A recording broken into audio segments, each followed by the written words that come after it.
2025년도가 지난 지 얼마 되지 않은 것 같은데 벌써 상반기 6개월이 다 지났습니다. 이제 7월의 첫 주를 맞이했는데요. 지난 시간을 좀 돌이켜 보니까 아마 우리 성도님들 한 분 한 분 저마다 쉽지 않은 시간을 보내셨습니다. 여러 가지 복잡한 상황들이 있었고요. 또 경제적인 어려움, 또 어떤 분들은 건강의 위기로 인해서, 또 관계의 어려움으로 인해서 크고 작은 고난의 시간을 보낸 상반기였습니다. 그럼에도 불구하고요, 하나님께서 오늘 이 자리에 오기까지 지켜주신 그 은혜가 있기에 오늘 저와 여러분이 마음 다하여 예배자로 서 있는 줄 믿습니다.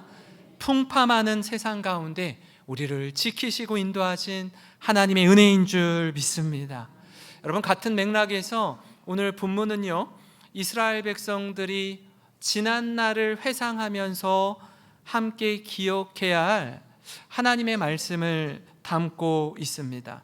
이스라엘의 리더인 모세는요, 과거 애굽의 종살이를 했던 430년의 시간과 더불어서 이 출애굽 이후에 광야 40년의 시간을 돌이켜보면서 이스라엘 백성이 반드시 기억해야 할 메시지, 말씀을 전합니다.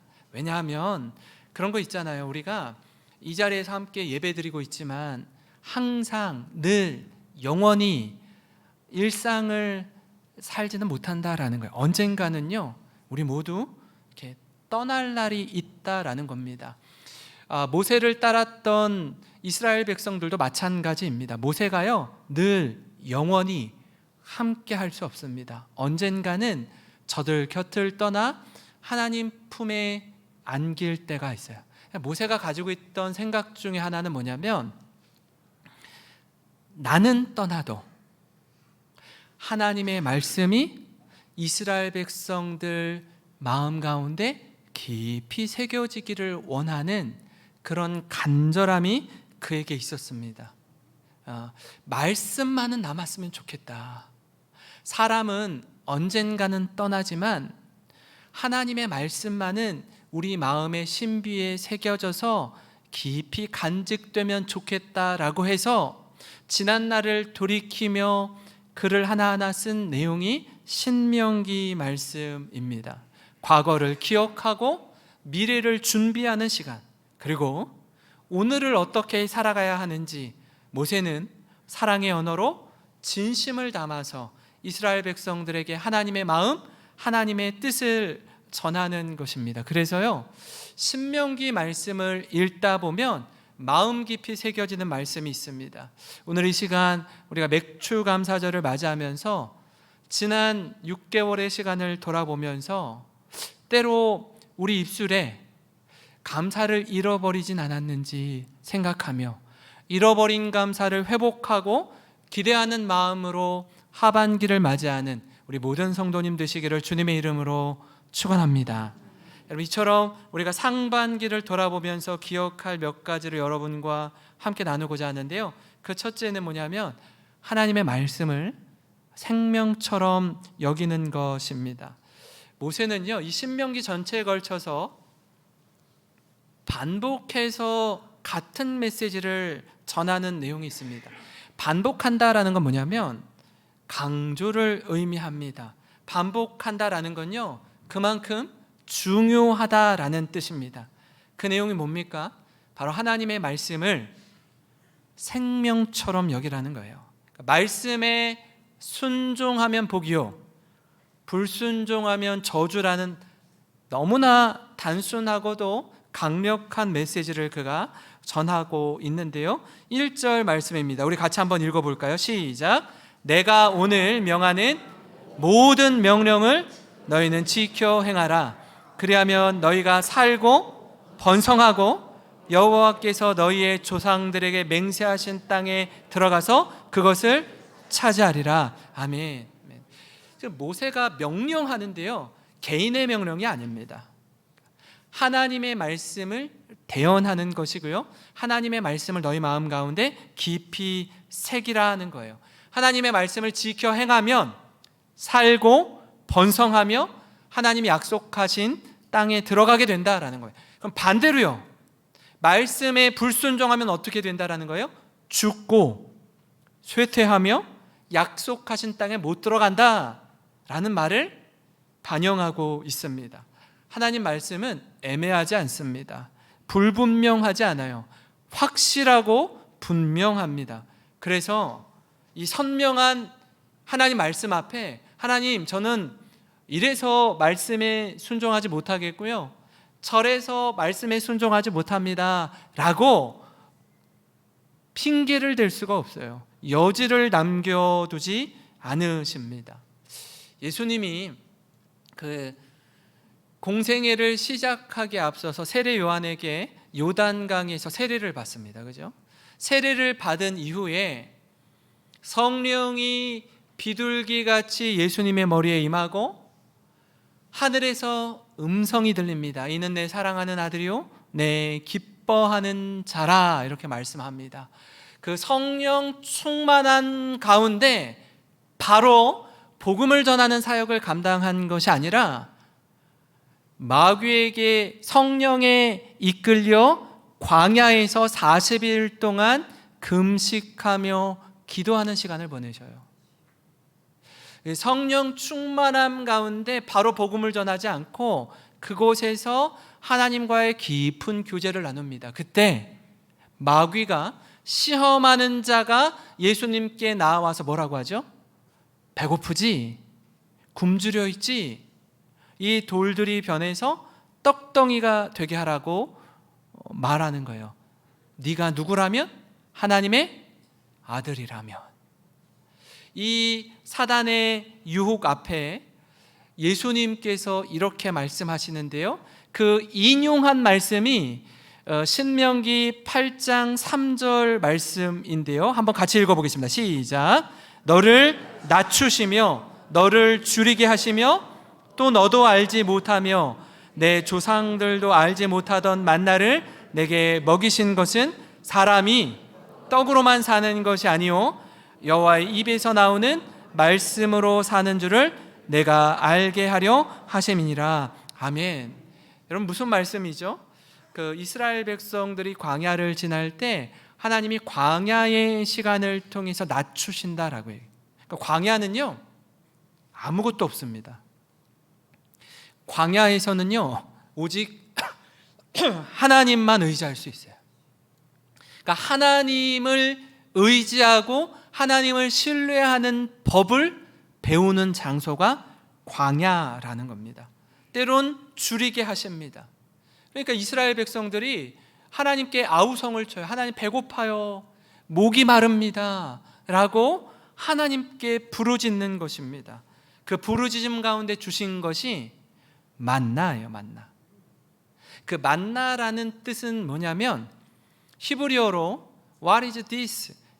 이게 뭐지? 이게 뭡니까?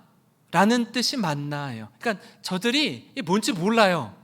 근데 하나님께서 매일 아침마다 그 만나를 내려주셔서 그 만나를 먹음으로 광야 40년의 시간을 돌파해 갈 수 있도록 은혜 베푸신 것이 만나입니다. 그러니까 만나는 이스라엘 백성에게 매일 아침 일용할 양식으로 주어졌습니다. 그러니까 더 먹겠다고 욕심을 부려서 한 사람이 일용할 양식 외에 이틀치의 만나를 거두면 그 나머지 하루치의 여분의 만나가 어떻게 되죠? 그 다음날? 다 썩어서 냄새가 나게 되는 거예요. 그럼 또 다시 나가서 하루치의 일용할 만나를 얻는 것, 그게 하나님이 저들을 기억하게 하신 거예요. 뭐냐면 그러니까 만나를 주시는 분이 계시다, 이걸 깨닫게 하는 거예요.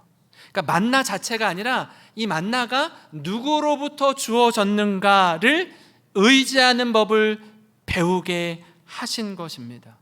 우리가 여러분이 어제 그 풍족하게 배불리 식사를 했다라고 해서 오늘 내내 식사하지 않고 지나갑니까? 그러진 않아요. 그죠? 어제 식사한 건 어제 쓸 에너지를 공급받고 그 에너지를 다 사용하게 되고요. 오늘이 되면은 또 시간이 지나면 배가 고파요.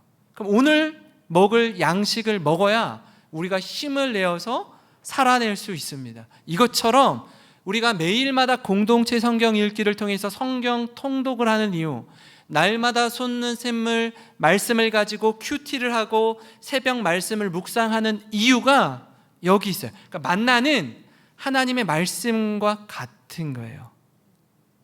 매일 음식을 먹음으로 우리가 육체의 생명을 유지하는 것처럼 매일 영혼의 양식인 하나님의 말씀을 먹어야 우리 영혼이 사는 줄 믿습니다. 그렇게 하나님께서 주신 말씀, 그 은혜가 필요합니다. 8장 11절 말씀인데요, 한번 같이 읽겠습니다. 시작. 내가 오늘 내게 명하는 여호와의 명령과 법도와 규례를 지키지 아니하고 내 하나님 여호와를 잊어버리지 않도록 삼갈지어다. 아멘. 모세는 계속해서 말씀을 생명처럼 여길 것을 당부합니다. 왜냐하면 말씀에 불순종하고 하나님을 잊어버리면서 광야를 지난 경우가 제법 있었기 때문에 그래요. 분명히 하나님께서 말씀을 통해서 저들의 삶을 인도해 주셨음에도 불구하고 끊임없이 기회만 되면, 불평거리만 생기면 모세를 향해서 늑달같이 달려가서 물 좀 달라고, 먹을 것 좀 달라고, 앞에는 홍해요, 뒤에는 애굽의 군대가 오는데 우리는 다 죽었다고 살려달라고 얼마나 많이 부르짖었는지 모릅니다. 그러니까 때마다 도우시는 하나님의 공급하심에도 불구하고 너무나 쉽게 잊어버리는 저들의 어리석음과 교만을 알고 있었어요. 그러면 이스라엘 백성만 그럴까요? 우리는 어떻습니까? 우리도 그런 모습을 가지고 있습니다. 우리 삶을 뒤돌아볼 때 그런 고백 자주 하죠. 여기까지 온 것이 하나님의 은혜입니다. 하나님의 은혜가 아니었다면 우리는 여기까지 올 수 없었습니다. 그러니까 돌이켜볼 때에 분명한 확신을 가지고 있어요. 무엇에 대해서요? 하나님이 우리를 지켜주시고 인도해 주신 것에 대해서. 근데 그거는 알겠는데 앞으로 우리에게 일어날 일, 앞으로 경험되어질 일에 대해서, 미래에 대한 불안, 두려움에 대해서 하나님을 온전히 신뢰하지 못하는 우리의 염려가 있다고요.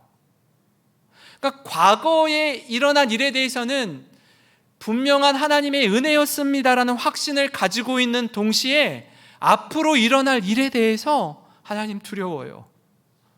정말 하나님 살아 계셔요? 하나님이 정말 나와 함께하고 계시나요? 라는 막연한 두려움이 있다라는 겁니다. 이게 솔직한 우리의 모습이기도 하죠. 사랑하는 성도 여러분, 바라기는 모세가 이스라엘 백성에게 간절히 부탁하는 것처럼 하나님의 말씀을 생명처럼 여기는 저와 여러분이 되기를 간절히 소망합니다.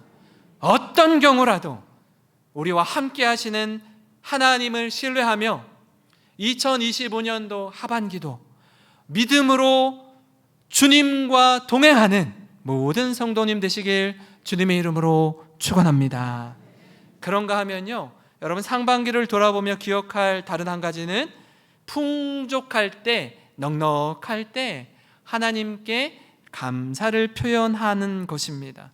그래서 우리가 주목할 게 하나 있는데 그게 뭐냐면, 우리 인생의 풍족함을 누리게 될 때, 하는 일마다 잘 될 때, 우리가 생각하는 것 이상의 복을 누리게 될 때, 그때 감사와 찬송을 하나님께 드리라는 것입니다. 10절 말씀을 함께 보시면요, 내가 먹어서 배부르고 내 하나님 여호와께서 옥토를 내게 주셨으므로 말미암아 그를 찬송하리라. 이렇게 고백해요. 이 부분이 왜 중요할까요? 보통 사람들은 자신이 잘 될 때, 높아질 때, 주목받을 때, 그 영광을 하나님께 돌리기 쉽지 않기 때문에 그렇습니다. 그렇게 될 때 도리어 모든 그 영광을, 그렇게 사람들 칭찬받고 박수받고 주목받는 거, 이거 누가 싫어해요? 너무나 좋거든요. 그래서 그 모든 영광을 가로채는 거예요. 내가 누리고 싶은 겁니다. 그러기 쉬운 존재이기 때문에 그렇습니다. 모세는 이런 사람의 심리, 이런 사람의 마음을 누구보다 잘 알고 있었어요. 그런 격정의 시간을 광야 40년을 지나면서 참 많이도 경험했습니다. 이스라엘 백성들이요, 여러분, 애굽에서 430년 동안 종으로 살면서 뼛속 깊이 가지고 있었던 노예 근성이 있었어요. 노예 근성. 그런 저들이 갑작스럽게 자유를 누리게 되자 그 자유를 어떻게 사용해야 하는지 잘 모르는 겁니다. 저들이 그 가나안 땅에 들어가서 하나님이 가나안 족속을 완전히 멸하라라고 말씀하세요. 근데 사사기 말씀을 여러분 보시면은 12지파가 각 땅에 분배받은 땅들을 정복하는 과정에 있어서 계속해서 똑같은 실패를 반복하는데, 그게 뭐냐면 이스라엘 백성들이 그 땅을 정복하면서 그곳에 살고 있는 가나안 족속들을 완전히 멸하지 않습니다. 몇몇을 살려두어요. 왜인고 하니 성경에 이렇게 나와요. 노역을 시키기 위해서, 종으로 부리기 위해서. 왜요? 자신들이 종살이 해봤잖아요. 사람 부려보니까 밑에 두고 하고 싶은 대로 하니까 편하거든요.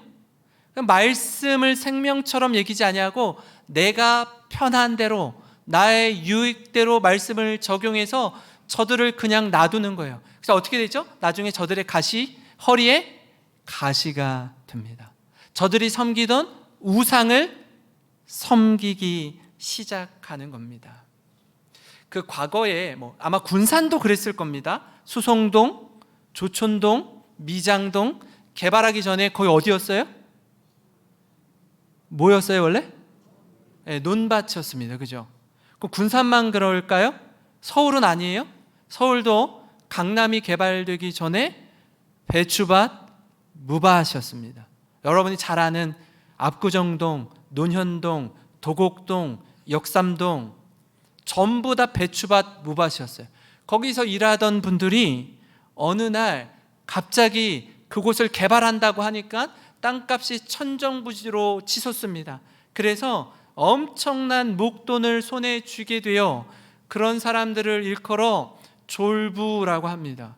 졸부란 갑자기 부자가 된 사람, 졸지에 부자가 된 사람을 일컬어요.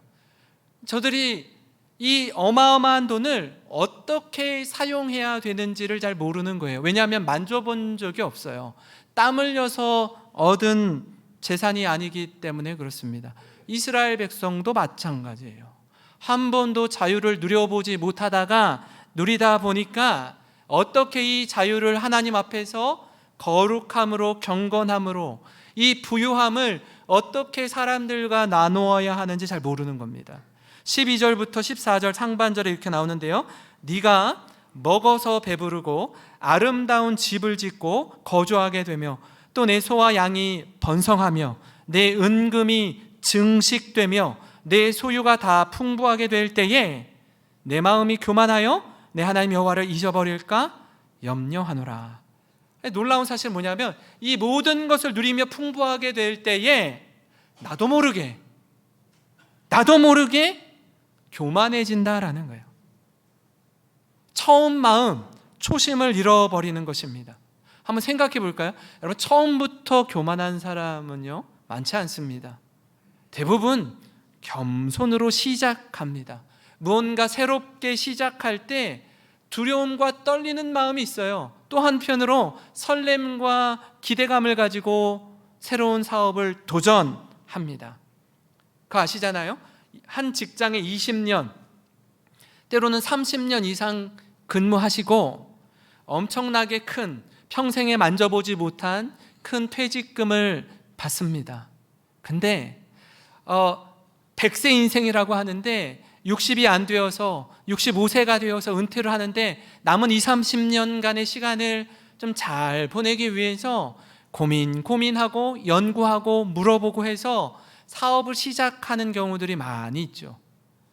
피 같은 돈입니다. 생명 같은 은퇴 자금이에요. 근데 그동안 해왔던 일 말고 전혀 새로운 일에 투자하고 또 사업을 경영하다가 잘 되는 경우보다 잘 못 되는 경우가 참 많습니다. 그래서 그런지 모르겠어요. 그런 분들 가운데 잘 되신 분들, 정말 승승장구하시는 분들, 다들 어려움 가운데 부르짖는 중에 혹여라도 우리가 하는 일마다 잘 되는 경우에 처음 마음, 초심을 잃어버리는 경우가 많습니다. 왜 그렇습니까? 이건 순전히 내 노력과 내 열심을 바탕으로 잘 되었다라고 믿기 때문에 그래요. 안타깝게도 그 자리에 하나님의 은혜, 하나님의 도우심, 이런 것이 들어설 자리가 없습니다. 그래서 모세가 이렇게 말하는데 한번 같이 읽어볼까요? 17절 18절 말씀입니다. 시작. 그러나 내가 마음에 이르기를 내 능력과 내 손의 힘으로 내가 이 재물을 얻었다 말할 것이라. 내 하나님 여호와를 기억하라. 그가 내게 재물 얻을 능력을 주셨음이라. 이같이 하심은 내 조상들에게 맹세하신 언약을 오늘과 같이 이루려 하심이니라. 아멘. 자, 저를 한번 따라해 볼까요? 내 하나님 여호와를 기억하라. 그가 내게 재물 얻을 능력을 주셨음이라. 다시 한번 따라해 보겠습니다. 내 하나님 여호와를 기억하라. 그가 내게 재물 얻을 능력을 주셨음이라. 여러분 믿으십니까? 예. 재물 얻을 능력을 우리에게 주셨기 때문에 우리가 부요하고 풍족하게 되었다라는 사실을 잊지 말고 기억하시기 바랍니다. 이 사실을 자꾸 잊어버리니 하나님의 자리에 우리 자신을 올려놓는 겁니다. 그리고 내가 주목받기를 원하는 거예요. 처음엔 그렇지 않았는데, 처음엔 누구보다 겸손했는데 조금 높아지고 부요해지고 조금 뛰어남을 인정받다 보니까 여지없이 교만에 빠지기 쉬운 우리들입니다. 바라기는 모세가 우리에게 전하는 이 하나님의 마음, 하나님의 진심을 깨달아서 풍족할 때, 넉넉할 때 겸손히 주님과 동행하는 우리 모든 성도님 되시길 주님의 이름으로 축원합니다.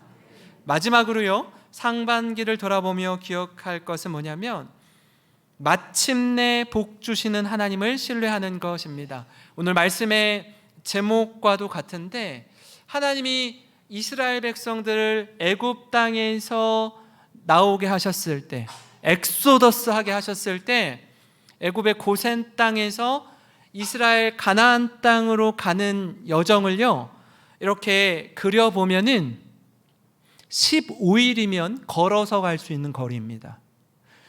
가까운 거리죠. 이 15일이면 갈 수 있는 거리를 몇 년 동안? 40년 동안 광야를 지나게 하셨어요. 왜 그랬을까요? 무엇 때문에 그랬을까요? 이 광야의 시간을 통해서 하나님이 우리를 훈련시키는 것입니다. 광야를 통해 우리를 새롭게 빚으시기 위함입니다. 이 시간을 통과하지 않으면 은혜를 쉽게 잊어버리기 때문에 그렇습니다. 그 군대에 가면 가장 먼저 하는 것이 뭐냐면 사복을 벗는 거예요. 사복을 벗고 국가에서 지급해주는 군복으로 갈아입습니다. 그리고 그 사복을 택배로 부모님께 보내드리죠. 이제 군인이 되는 겁니다. 군복을 입은 것이 끝이 아니라 자대에 배치받기 전에, 내가 군복무하는 군대에 배치되기 전에 8주간, 지금 몇 주죠? 6주인가요? 6주간의 군사 훈련을 받아요. 훈련을 받아요. 사회생활에서의 물을 다 뺍니다. 어느 대학을 다니다 왔는지, 어떤 직장에 근무하다 왔는지 모든 사회의 계급장은 다 떼고 가는 거예요. 처음부터 다시 바닥부터 시작하는 겁니다. 훈련을 통해서 이 짝대기 하나, 새우깡, 그거 하나 달기 위해서 정말 수고하고 애쓰고, 그리고 군인으로 거듭나는 거예요. 훈련 없이 세워지지 않습니다. 하나님이 이스라엘 백성들이 하나님의 백성이 되도록 하기 위해 6주간, 8주간의 훈련이 아니라 40년간의 광야 훈련을 시키셔요. 모세가 이렇게 말합니다. 16절인데요. 같이 한번 읽겠습니다. 시작. 내 조상들도 알지 못하던 만나를 광야에서 내게 먹이셨나니 이는 다 너를 낮추시며 너를 시험하사 마침내 내게 복을 주려 하심이었느니라. 아멘. 아멘. 하나님이 낮추시고 시험하는 시간이 있습니다. 훈련하는 시간이 있어요. 왜요? 마침내 복을 주시기 위해서. 군대에서 훈련을 받을 때 그런 시간이 있어요. 엄청나게 얼차려를 줘요. 뭐 잘못한 것도 없는 것 같은데 앞으로 지침 뒤로 지침 엎드려 뻗쳐 하나 하면 뭐 정신 뭐 통일 막 하면서 막 해요. 그러면 밤에 되면 온몸이 아리배기고 쑤시고 힘들고 자다가도 깨워서 또 엎드려 뻗쳐 하고 좌로 굴러 우로 굴러 막 해요. 근데 맨 처음에는 왜 하는지 몰랐어요. 이거를 왜 사람을 이렇게 피곤하게 하고 힘들게 하고 정말 도망치고 싶은데 막 그 시간을 통과한 후에 마지막 주차에 훈련 받는 게 있어요. 그게 뭐죠? 마지막 주차에 행군을 시켜요. 행군을. 그렇게 30km, 40km의 군장을 메고 한 40km를 밤새 걷게 하는 훈련이 있습니다. 근데 그거를요 1주차 때 하면요 다 낙오할 거예요. 못 걷는다고 나자빠질 겁니다. 왜냐하면 체력이 안 돼요. 체력이 안 돼요. 근데 6주, 8주 이렇게 훈련을 받으면 어때요?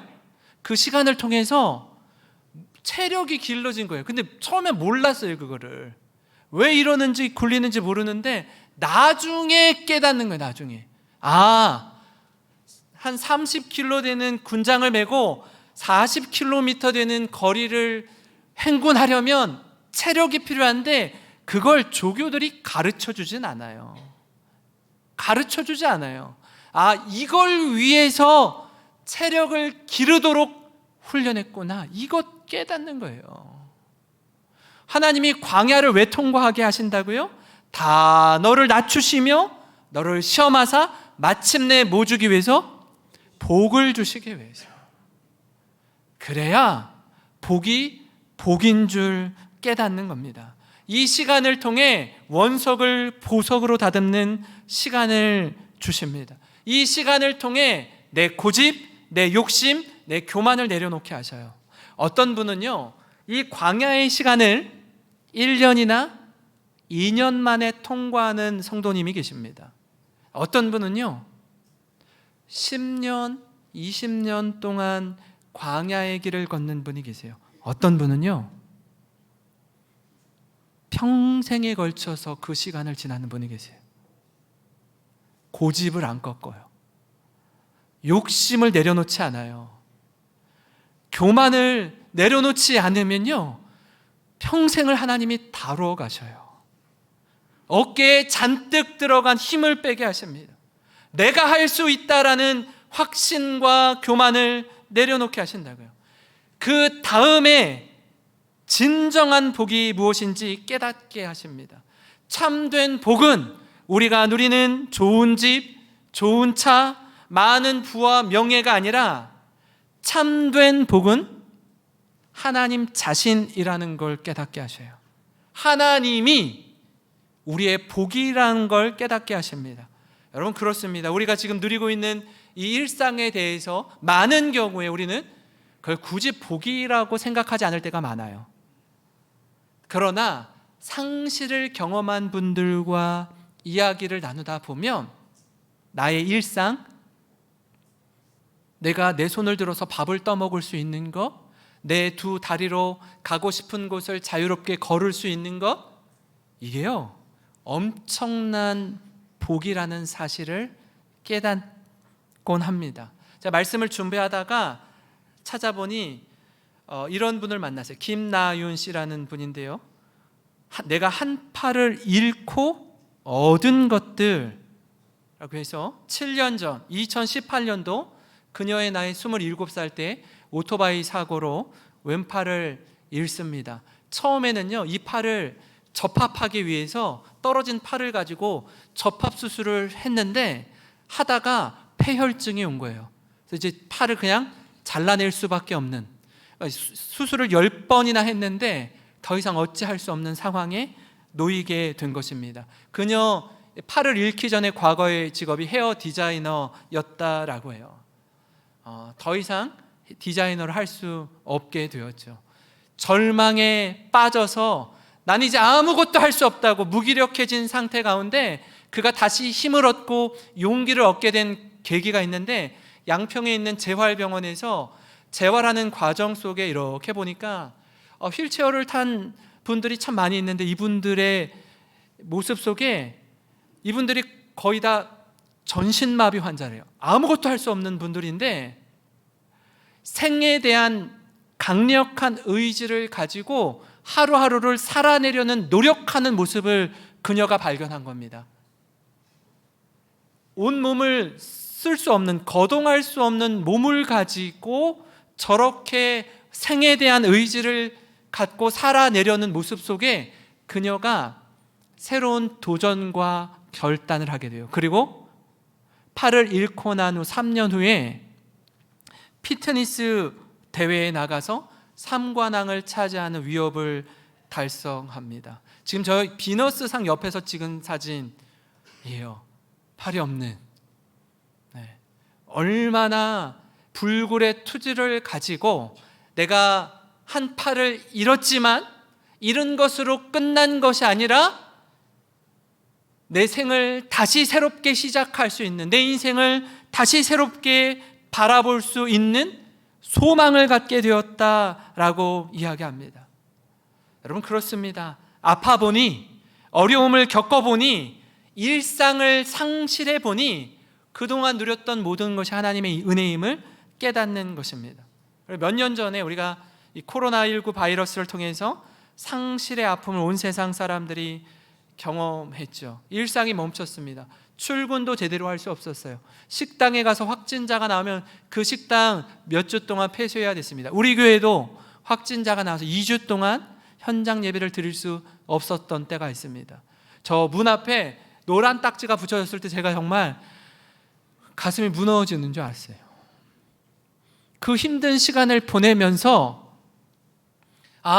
이렇게 함께 예배드리고 함께 식사교제 나누고 살과 살을 손에 손을 잡고 함께 할 수 있다는 게 이게 엄청난 복이라는 걸 그때 깨달은 것 아닙니까? 모이면 죽고 흩어지면 사는 원리가 코로나를 통해서 새롭게 작동하기 시작했습니다. 저는요, 이 시간이 1년, 2년, 3년 계속될 때 정말 많이 걱정했어요. 다시 일상을 회복하지 못하면 어떡하지? 성도와 성도님들 간의 얼굴을 면대면으로 예배드리지 못하면 어떡하지? 모든 교제가 단절되는구나. 참, 이 시간을 지나면서 이렇게 모든 것을 다시 회복해서 예배드릴 수 있다라는 것이 얼마나 큰 복인지 절절히 깨달았습니다. 사랑하는 성도 여러분, 지난 시간을 돌아보니 하나님의 은혜였음을 고백합니다. 바라기는 하나님의 말씀을 생명처럼 여기는 우리가 되기를 소망합니다. 또한 우리 중에 많은 분들이 그렇지는 않지만 풍족하게 될 때, 좀 남들보다 잘 될 때, 주목받을 때 여러분 그 시선을 하나님께로 돌려드리는 저와 여러분이 되기를 소망합니다. 우리는요 그저 빛 되신 하나님께서 우리를 향해 빛을 비추실 때에 마치 거울이 반사되는 것처럼 그 빛을 그대로 사람들에게 비추일 때 사람들은 때로 착각할 수 있거든요. 내가 빛나는 줄 알고 사람들이 우리를 칭찬하고 격려할 때 그 빛 되신 하나님을 높여드리는 거예요. 하나님께 영광 돌리는 삶을 살아가는 것이 복된 인생이요 마침내 복 주시는 하나님을 높여드리는 인생인 줄 믿으시기 바랍니다. 그렇게 살아가는 저와 여러분이 되시기를 주님의 이름으로 축원합니다. 아멘.